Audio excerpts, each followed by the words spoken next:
బయలుపరచబడలేదు. నాకు విశేషమైన జ్ఞానం ఉందని ఇది బయలుపరచబడలేదు.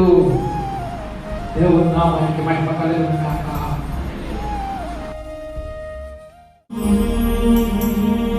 మహిమ కలుగును గాక. ప్రభువును రక్షకుడైన యేసుక్రీస్తు నామములో మీ అందరికీ శుభములు తెలియజేస్తూ ఉన్నాను.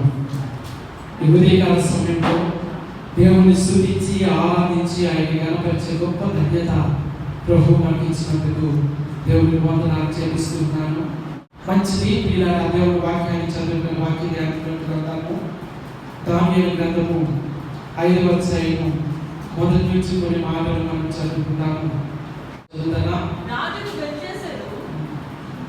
రాజు బెల్షస్సరు తన అధిపతులలో 1000 మందికి గొప్ప విందు చేయించి ఆ 1000 మందితో కలుసుకొని ద్రాక్షారసము త్రాగుచుండెను. బెల్షస్సరు ద్రాక్షారసము త్రాగుచుండగా తానును తన అధిపతులను తన రాణులను తన ఉపపత్నులను వాటిలో ద్రాక్షారసము పోసి త్రాగునట్లు తన తండ్రి నెబుకద్నెజరు యెరూషలేములోని ఆలయంలో నుండి తెచ్చిన వెండి బంగారు పాత్రలను తెమ్మని ఆజ్ఞయించెను. అందుకు వారు యెరూషలేములోని దేవుని నివాసమగు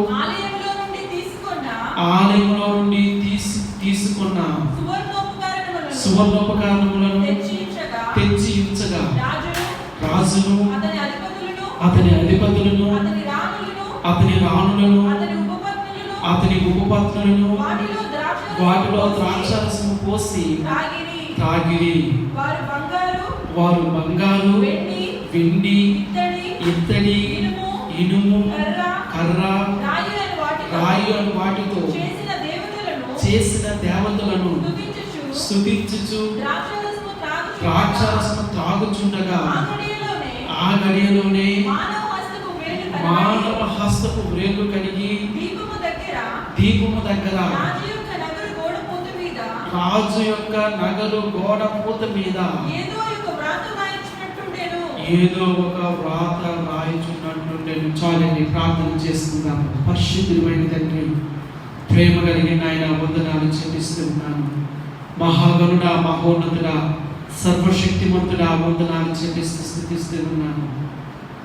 గొప్ప దేవునికు పరిశుద్ధుడికు నీవు గనుక వందనాలు చెల్లిస్తూ ఉన్నాను. నీవే మా దేవుడువు, నీవు తప్ప వేరొక దేవుడు లేడు నాయనా. మీకు సాష్టాంగపడి నమస్కారం చేస్తూ కృతజ్ఞతలు చెల్లిస్తూ స్తుతిస్తూ ఉన్నాను. ఈ ఉదయకాల సమయంలో మీ పాదాలు పట్టుకుంటూ ఉన్నాను తండ్రి. మీ దయించమని అడుగుతున్నాను. చదవబడిన వాక్య భాగాన్ని మీ చేతులకు అప్పగించుకుంటూ ఉన్నాను. వాక్యంలో ఉన్న సంగతులను మాకు బోధించండి, మాకు నేర్పించండి. మీకే వందనాలు చెల్లిస్తూ స్తుతిస్తూ ఉన్నాను. మహిమ ఘనత స్తుతి ప్రభావం మీకే ఆరోపించుకుంటూ కృతజ్ఞతలు చెల్లిస్తూ స్తుతిస్తూ మీ దయించుకొని ప్రార్థన చేస్తూ యేసుక్రీస్తు నామములో స్తుతించి ప్రార్థిస్తూ ఉన్నాను, కొనియాడుతూ ఉన్నాను, కనపరుస్తూ ఉన్నాను. జీవం గల పరమ తండ్రి, ఆమేన్, ఆమేన్. దేవుని నామానికి మహిమ కలుగును గాక. ప్రియులారా, దానియేలు గ్రంథాన్ని మనం ధ్యానం చేస్తూ ఉన్నాము. దానియేలు గ్రంథంలో ప్రాముఖ్యమైనటువంటి అంశము దేవుని రాజ్యం. ప్రియులారా, ప్రతిసారి నేను చెప్తూ ఉన్నాను, దేవుడు తన రాజ్యాన్ని స్థాపించబోతూ ఉన్నాడనే సంగతి పాత నిబంధన కాలంలో ఉన్న ప్రజలకు ఇప్పుడున్న మనకు కూడా తెలియజేస్తూ ఉన్నాడని దేవుడు వాక్యానుసారంగా మీ అందరికీ నేను తెలియజేస్తూ ఉన్నాను. దేవుడు నామానికి మహిమ కలుగును గాక. దానియేలు గ్రంథము 1వ అధ్యాయము, 2వ అధ్యాయము, 3వ అధ్యాయము, 4వ అధ్యాయము ఉన్న అనేకమైన సంగతుల గురించి మనం చూస్తున్నాము. ప్రియులారా, దానియేలు గ్రంథము 5వ అధ్యాయంలో రాజు బెల్షస్సరు గురించి ఒక సందర్భం మనకు తెలియజేయబడుతూ ఉంది. దేవుడు నామానికి మహిమ కలుగును గాక. హల్లెలూయా. ఒకసారి 5వ అధ్యాయం చదువుదాము. మొట్టమొదటి వచ్చిన ఒకసారి చదవండి. రాజు బెల్షస్సరు తన అధిపతుల్లో 1000 మందికి గొప్ప విందు చేయించి, ప్రియులారా, బబులోను పరిపాలించినటువంటి, బబులోను సామ్రాజ్యాన్ని పరిపాలించినటువంటి రాజులు అనేక మంది ఉన్నారు. చరిత్ర చూసినట్లయితే బబులోను పరిపాలించినటువంటి ఆ రాజుల యొక్క పేర్లలో బెల్షాజర్ అనే పేరు మనకి కనిపించదు. ఈ బెల్షాజర్ అనేటువంటి వ్యక్తి, ఈ రాజు, ఈ పరిపాలకుడు ఎక్కడి నుంచి వచ్చారు? ఈయన గురించి 5వ అధ్యాయంలో మాత్రమే మనం చూస్తూ ఉన్నాము. దేవుడి నామానికి మహిమ కలుగును గాక. హల్లెలూయా, హల్లెలూయా. ప్రియులారా, రాజు బెల్షాజరు అనేక మంది బైబిల్ పండితులు చెప్పుకుంటున్న సంగతి ఏంటంటే నెబుకద్నెజరు యొక్క మనముడు అని చాలా మంది చెప్తూ ఉన్నారు. దేవుడి నామానికి మహిమ కలుగును గాక. రాజు బెల్షాజరు యొక్క తండ్రి గారు నెబుకద్నెజరు యొక్క కుమార్తెను వివాహం చేసుకున్నాడని అనేక మంది బైబిల్ పండితుల యొక్క అభిప్రాయం. దేవుడి నామానికి మహిమ కలుగును గాక. అయితే రాజు బెల్షాజరు తన యొక్క తండ్రి రాజ్యంలో ప్రాముఖ్యంగా బబులోను పట్టణాన్ని పరిపాలిస్తున్నటువంటి ఒక సహాయకుడిగా ఉన్నట్లుగా అనేక మంది బైబిల్ పండితులు మనకు తెలియజేస్తూ ఉన్నారు. దేవుడి నామానికి మహిమ కలుగును గాక. రాజు బెల్షాజరు ఆయన చేసినటువంటి ఆ పాపము, దేవుడు ఆయన తీర్చినటువంటి ఆ తీర్పు 5వ అధ్యాయంలో మనం చూస్తూ ఉన్నాము. ప్రియులారా, దేవుడు కనిపెడుతూ ఉంటాడు, మన పాపాన్ని క్షమిస్తూ ఉంటాడు. మనం మితిమీరిపోయినట్లయితే ఏ విధంగా ఆయన మనల్ని అదుపులో పెట్టాలో ఆయనకు తెలుసు. దేవుని నామానికి మహిమ కలుగును గాక. రాజు బెల్షాజరు అటువంటి సందర్భంలోనే ఉన్నాడు. ఆ సంగతిని మనం ఇప్పుడు చూస్తూ ఉన్నాము.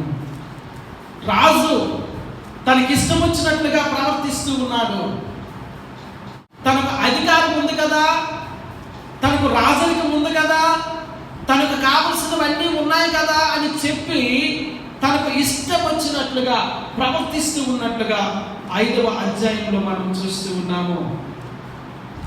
అహంకారులైన వారిని అణచివేసి వారిని గడ్డిని మేపిన సంగతి, పశువు వలె గడ్డి మేపిన సంగతి 4వ అధ్యాయంలో మనం చూసాము. నేను అనుకుంటూ ఉన్నాను, ఆ సంగతి బెల్షాజరుకు ఒకవేళ తెలిసే ఉండవచ్చు. అయినప్పటికీ కూడా బెల్షాజరుకు బుద్ధి లేదండి, జ్ఞానము లేదు, ఇష్టానుసారంగా ప్రవర్తిస్తూ ఉన్నట్లుగా చూస్తూ ఉన్నాము. అయితే బెల్షాజరు రాజు డిసిప్లిన్ చేస్తూ ఉన్నాడు, శిక్షిస్తూ ఉన్నాడు, ఆయన్ని అణచివేస్తూ ఉన్నాడు. దేవుడి నామానికి మహిమ కలుగును గాక. రాజులకు పుట్టిందే బుద్ధి. ప్రియులారా, ఆర్కియాలజిస్టులు చెప్తున్న సంగతి ఏంటంటే బబులోను పట్టణంలో 1000 మంది 2000 మంది కూర్చొని చేరి విందులు వినోదాలు చేసుకునేటువంటి పెద్ద పెద్ద భవనాలు ఉండేవంట ఆ రోజుల్లో. తన గొప్పతనాన్ని చాటుకోవడానికి, తన మహోన్నత్వాన్ని చాటుకోవడానికి, తన సంపదను చాటుకోవడానికి, అందరికంటే తన చెయ్యి పై ఉండి రండి అని చెప్పుకోవడానికి ప్రియులారా ఈ విధంగా విందులు చేయడం, వినోదాలు చేయడము పాత నిబంధన కాలంలో కూడా ఒక మామూలు సంగతి. అటువంటి సందర్భం జరుగుతూ ఉంది. ఇక్కడ బెల్షాజరు ఏం చేశాడంటే 1000 మంది అధిపతులను గొప్ప విందు చేయించి ఆ 1000 మందితో కలిసి ద్రాక్షారసము తాగుచుండెను. గొప్పవారైన వారు, శ్రీమంతులైన వారు, ధనవంతులైన వారు, అధికారులైన వారు, రాజులైన వారు ఆ దినాల్లో కూడా ఈ విధంగా సెలబ్రేట్ చేసుకోవడం అనేది మనం చూస్తూ ఉన్నాము. ఒక సందర్భం బైబిల్లో మనకు కనబడతా ఉంది.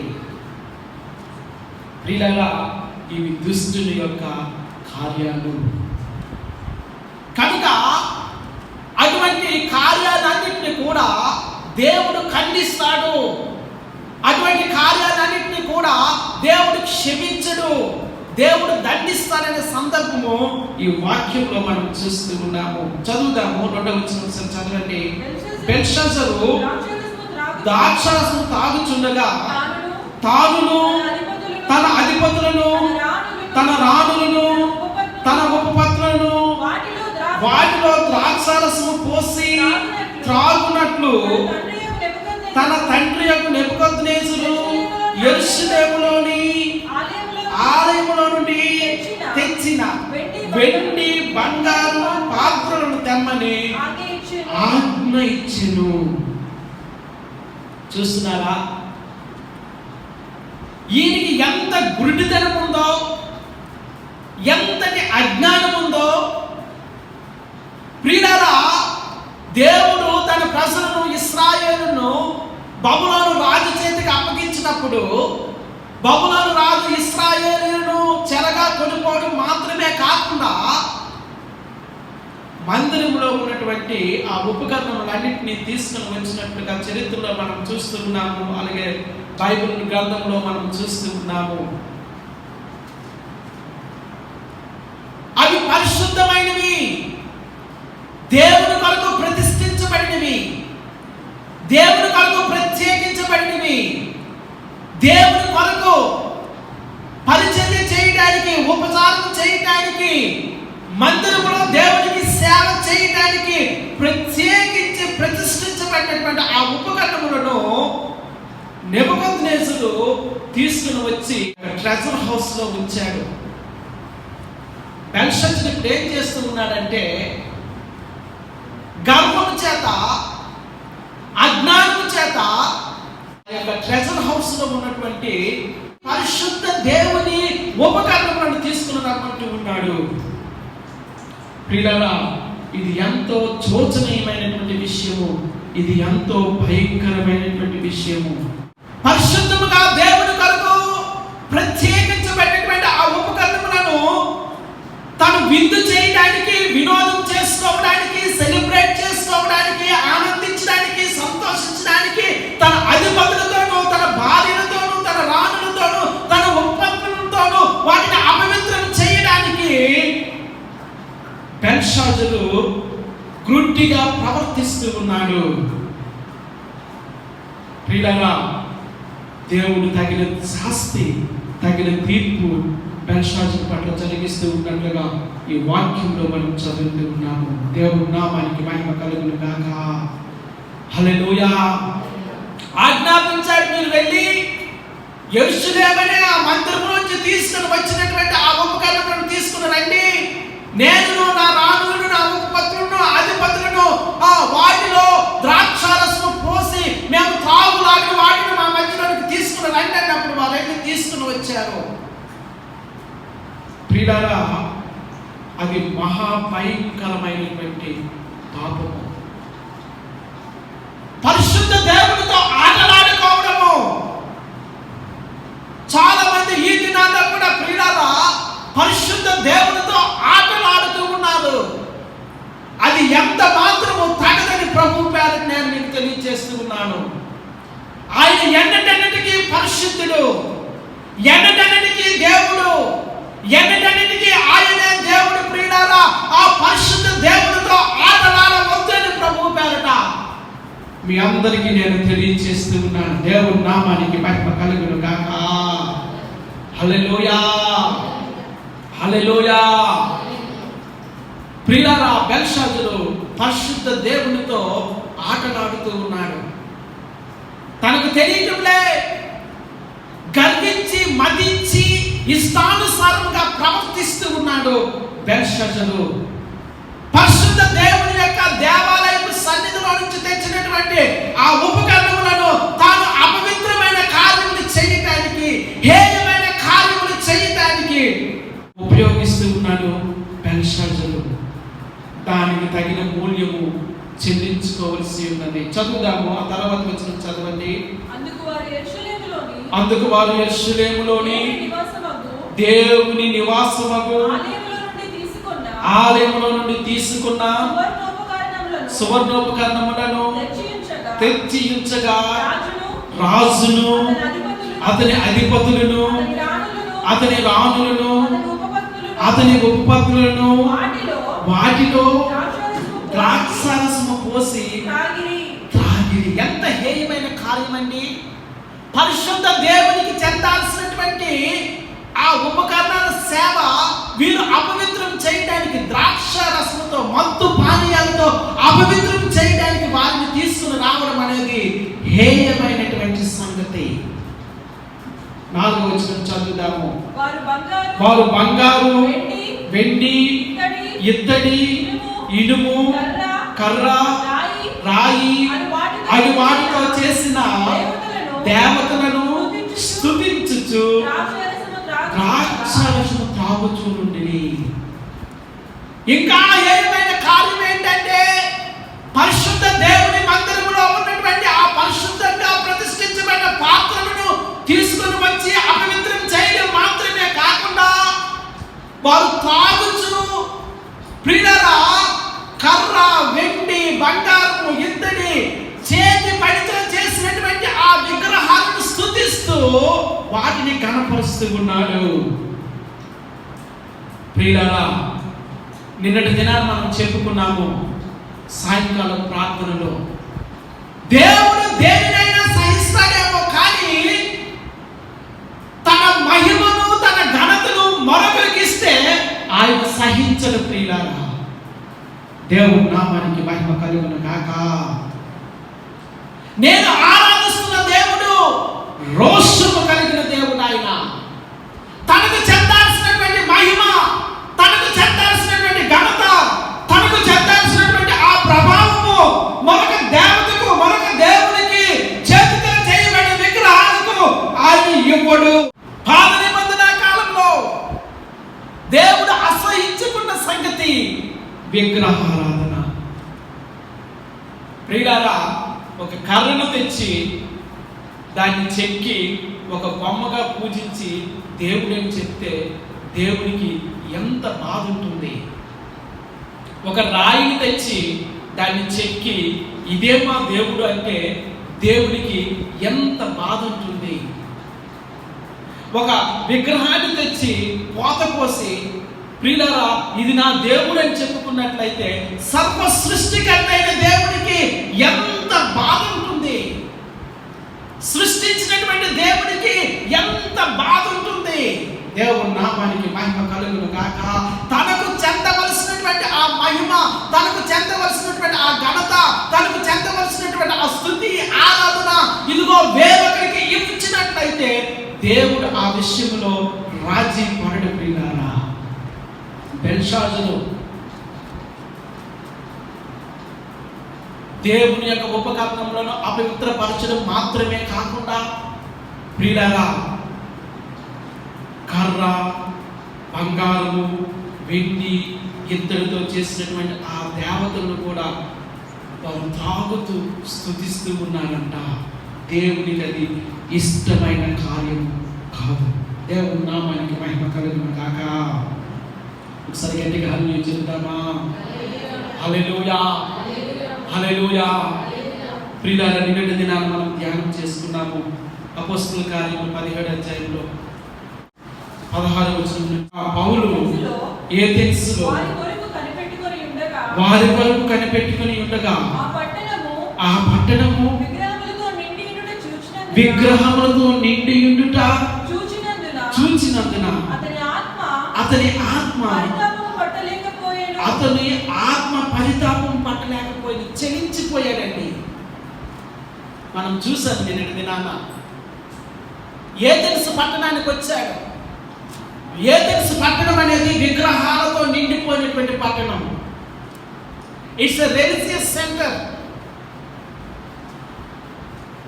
ప్రియులారా, అక్కడ ఉన్నటువంటి ఆ విగ్రహాలను చూసి ఆత్మ తట్టుకోలేకపోయింది, చెడించిపోయాడు. నిజమైన దేవుణ్ణి విడిచి సృష్టికర్తను విడిచి సృష్టిని పూజిస్తూ ఉన్నారని చలించిపోయాడు ఆయన. దేవుని నామానికి మహిమ కలుగును గాక. హల్లెలూయా. ఒక మనుషుడే ఆ విధంగా చలించిపోయినట్లయితే దేవుడే ఎంతగా బాధపడుతూ ఉంటాడో ఒక్కసారి మనం జ్ఞాపకం చేసుకోవాల్సిన అవసరత ఎంతైనా ఉందని ప్రభు పేరట నేను మీకు తెలియజేస్తున్నాను. నేను దినాన ఒక పాట పాడుతున్నాను, మీ అందరికీ తెలిసిన పాటే. అందులో ఒక చరణి నేను పాడుతూ ఉన్నాను. జిగటమన్నే మానవులంతా పరమకుమ్మరి ప్రభుడవు నీవే. జిగటమన్నే మానవులంతా పరమకుమ్మరి ప్రభుడవు నీవే. సృష్టికర్తను మరచి జనులు, సృష్టికర్తను మరచి జనులు సృష్టినే పూజించుట తగునా, సృష్టినే పూజించుట తగునా. రేయి పగలు నీ పద సేవే జీవదాయక చేయుట మేలు. సాటి లేని దేవుడ నీవే, నాదు గోట కొండయు నీవే. సాటి లేని దేవుడ నీవే, నాదు గోట కొండయు నీవే. సృష్టికర్తను మరచి జనులు సృష్టిని పూజించుట తగునా, తగదు, ఎన్నటికీ తగదు. దేవుని నామానికి మహిమ కలుగును గాక. హల్లెలూయా. ఎన్నటికీ తగదు ప్రియులారా. సృష్టికర్తను మరిచి సృష్టిని పూజించుట తగదు. అందుకే దేవునికి రోషం. వాళ్ళు ఏం చేస్తూ ఉన్నారంటే బెల్షస్సరు తన రాములు, తన ఉపపతులు, అధిపతులు ఏం చేస్తూ ఉన్నారంటే 4వ వచనం ఒకసారి చదువుదాము. వారు బంగారు, వెండి, ఇత్తడి, ఇనుము, కర్ర, రాయి అని వాటితో చేసిన దేవతలను స్తుతించుచు ద్రాక్షారసం త్రాగుచుండిరి.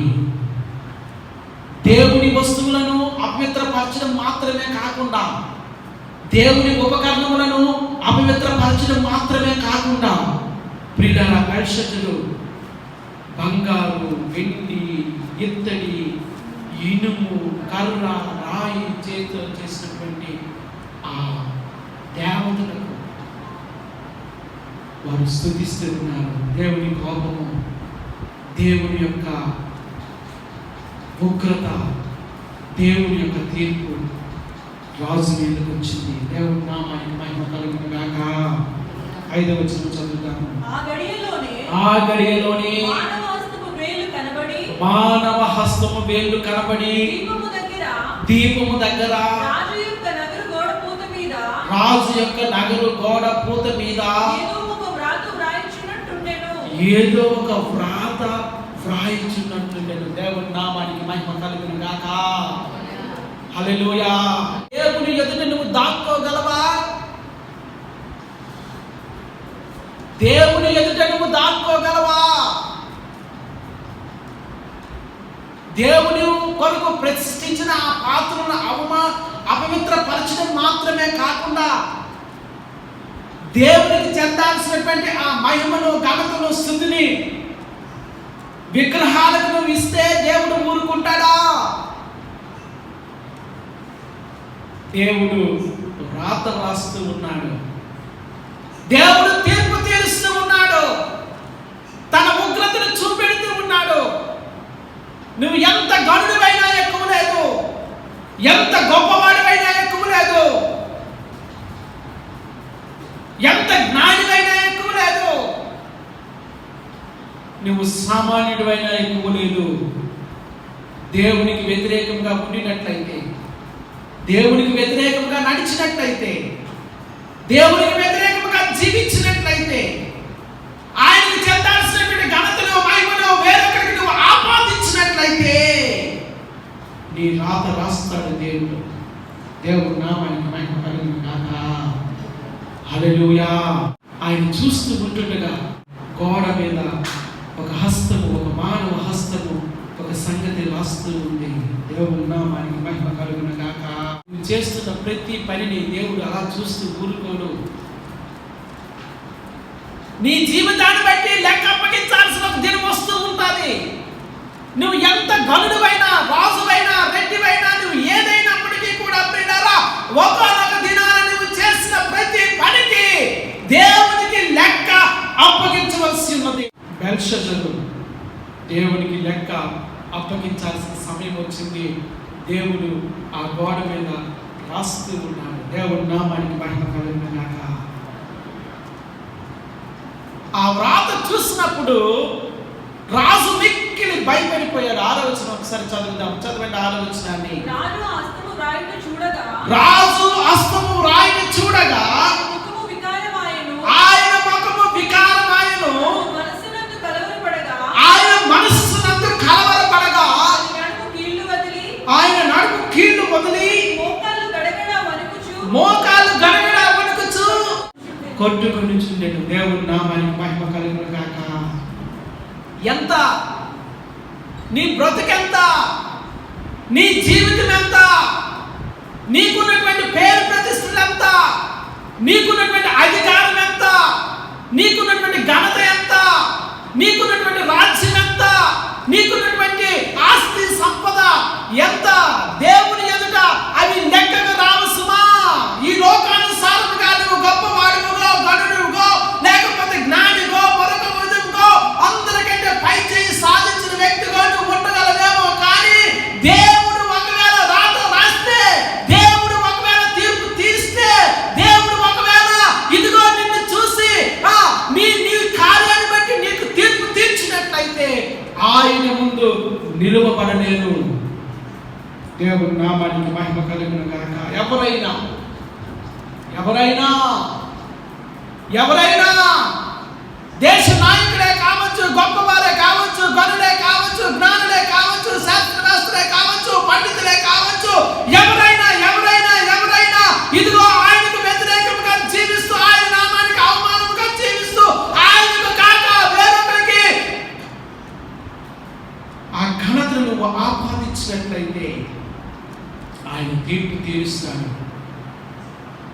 ఈ రోజుల్లో నేను చేస్తున్నటువంటి ప్రార్థన, పరిశుద్ధాత్మదేవ లోకమును పాపం విషయంలో, నీతి విషయంలో, తీర్పు విషయంలో ఒప్పింపచేయి. దేవుడు నామానికి మహిమ కలుగును గాక. పరిశుద్ధాత్మదేవుడు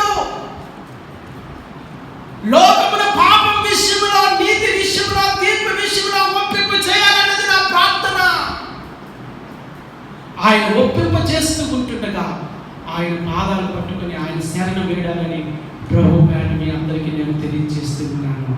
ఎందుకంటే ఎంత గొప్పవాడువైనా దేవునికి వ్యతిరేకంగా నీ జీవితం ఉండినట్లయితే నీవు ఆ తీర్పు గుండా వెళ్ళాల్సిందే. దేవుడు నామానికి మహిమ కలుగును గాక. మత్తు చేత, గర్వము చేత బెల్షస్సరు నాకు బలం ఉంది కదా, నాకు రాజ్యం ఉంది కదా, నాకు అధికారం ఉంది కదా, నా దగ్గర అధిపతులు ఉన్నారు కదా, నాకు రాణులు ఉన్నారు కదా, ఉపపత్తులు ఉన్నారు కదా, నాకంటే గనుడెవరు లేదని ఇష్టానుసారంగా ప్రవర్తించి దేవుని నామాన్ని అపవిత్రపరిచి దేవునికి చెందాల్సినటువంటి ఆ మహిమ ఘనతలను దెయ్యాలకు, విగ్రహాలకు చేస్తూ ఉండినప్పుడు దేవుడు చూస్తూ ఊరుకోడు, తీర్పు తీరుస్తూ ఉన్నాడు. ఆ తీర్పు సామాన్యమైనది కాదు ప్రియులారా.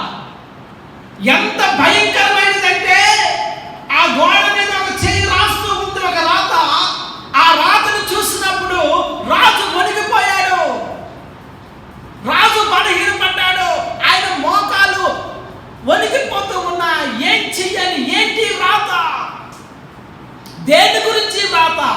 ఎవరి గురించి వ్రాత, ఈ వ్రాత యొక్క అర్థం ఏంటో ఆయన తెలియక భయకంపితుడైపోతూ ఉన్నాడు. దేవుడు ఒక్కసారి నిర్ణయిస్తే ఇలారా దేవుని ముందు ఎవ్వరు నిలవలేరు. పరిశుద్ధ దేవుడు ఆయన. దేవుడు నామానికి మహిమ కలుగును గాక. హల్లెలూయా, హల్లెలూయా. మిక్కిలి భయపడిపోతూ ఉన్నాడు. కారణి వారిని, మాంత్రికులను, జ్ఞానులను పిలిచి ఈ వ్రాత ఏంటి, దీని అర్థం ఏంటి, దీని భావం నాకు తెలియచెప్పమని ఎంతగానో కంగారు పడిపోతూ ఉన్నారు. కానీ ఎవ్వరికి అది సాధ్యము కాలేదు. ఆ రాతను కూర్చిన భావాన్ని తెలియచేయడము ఎవ్వరికి సాధ్యము కాలేదు. ప్రియులారా, నేనేవో కట్టుకథలు చెప్పట్లేదు. చరిత్రలో జరిగిన సంగతిని నేను మీకు బోధిస్తూ ఉన్నాను దేవుని వాక్యంలో నుంచి. హల్లెలూయా, హల్లెలూయా. ఎవరి వలన కాలేదు. అప్పుడు రాణి వచ్చి ఈ విధంగా అంటున్నారు. 10వ వచనం చదువుదాము. రాజునకు అతని అధిపతులకు జరిగిన సంగతి రాణి తెలుసుకొని ఇట్లా నేను రాజు చిరకాలము జీవించునుగాక. నీ తలంపులు నిన్ను కలవరపరచనీయకుము. నీ మనస్సు నిబ్బరముగా ఉండనిమ్ము. ఆ మాట ఉంది, నీ రాజ్యములో ఒక మనుష్యుడున్నాడు. దేవుని నామానికి మహిమ కలుగును గాక. హల్లెలూయా, హల్లెలూయా. దానియేలు గురించి మహారాణి ఇస్తున్నటువంటి సాక్ష్యం ఏంటో తెలుసా? నీ రాజ్యంలో ఒక మనుష్యుడున్నాడు. దేవుని నామానికి మహిమ కలుగును గాక. That is the identity of Daniel. దానియేలు యొక్క ఐడెంటిటీ అది. దానియేలుకి ఇవ్వబడిన గుర్తింపు అది. మహారాజు అంటూ ఉంది, నీ రాజ్యంలో ఒక మనుష్యుడున్నాడు. ఈ మాట నాకు చాలా ఇష్టమైనటువంటి మాట. దేవుని నామానికి మహిమ కలుగును గాక. దానియేలు యొక్క ఐడెంటిటీని తెలియజేసేటువంటి మాటని చదువుదాం. ఆ మాట ఒకసారి చదవండి. 11వ వచనం. నీ రాజ్యంలో ఒక మనుష్యుడున్నాడు, అతడు పరిశుద్ధ దేవతల ఆత్మ గలవాడు. ప్రియమైనటువంటి దేవుని సంగమా, దానియేలు గ్రంథాన్ని ధ్యానం చేస్తూ ఉంటుండగా ఒక మాట నేను మిమ్మల్ని అడుగుతూ ఉన్నాను. ఈ ఉదయకాల సమయంలో నీకున్నటువంటి ఐడెంటిటీ ఏంటి? దేవుని రాజ్యంలో నీకున్నటువంటి ఐడెంటిటీ ఏంటి? నిన్ను చూసి ఫలానా వ్యక్తి మంచిగా ప్రార్థన చేసేవాడు, ఫలానా సహోదరి మంచిగా ప్రార్థన చేస్తూ ఉన్నారు, ఫలానా వ్యక్తికి మంచి విశ్వాసం ఉంది, ఫలానా వ్యక్తికి మంచి గుణం ఉంది, ఫలానా వ్యక్తి చక్కగా సాక్ష్యం ఇస్తాడు, ఫలానా వ్యక్తి మంచిగా దేవుని సన్నిధిలో ఆరాధన చేస్తాడు, ఫలానా వ్యక్తి ఈ విధంగా ఉంది అని నిన్ను గురించి సాక్ష్యము ఉందా?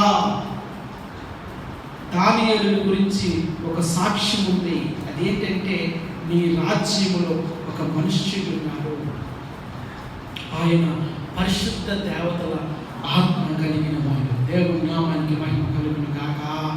నీవు ఒక ప్రత్యేకమైన వ్యక్తిమైన సంగతి దేవునికి నీకు తెలుసా? దేవుడు నిన్ను ఒక ప్రత్యేకమైన కార్యము కొరకు ఏర్పాటు చేసుకున్నాడని నీకు తెలుసా? ఒక ప్రత్యేకమైన పని కొరకు దేవుడు నిన్ను నియమించి ఉన్నాడని నీకు తెలుసా? ఈ దేశంలో, ఈ పట్టణంలో దేవుడు నిన్ను ఉంచి ఉన్నాడు అంటే దేవునికి ఒక ప్రత్యేకమైన ఉద్దేశం ఉందని ప్రభు పేరట నేను మీకు తెలియజేస్తూ ఉన్నాను. మన ఐడెంటిటీని దేవుని ఎదుట మనము కలిగి ఉన్నాం. దేవుని నామానికి మహిమ కలుగును గాక.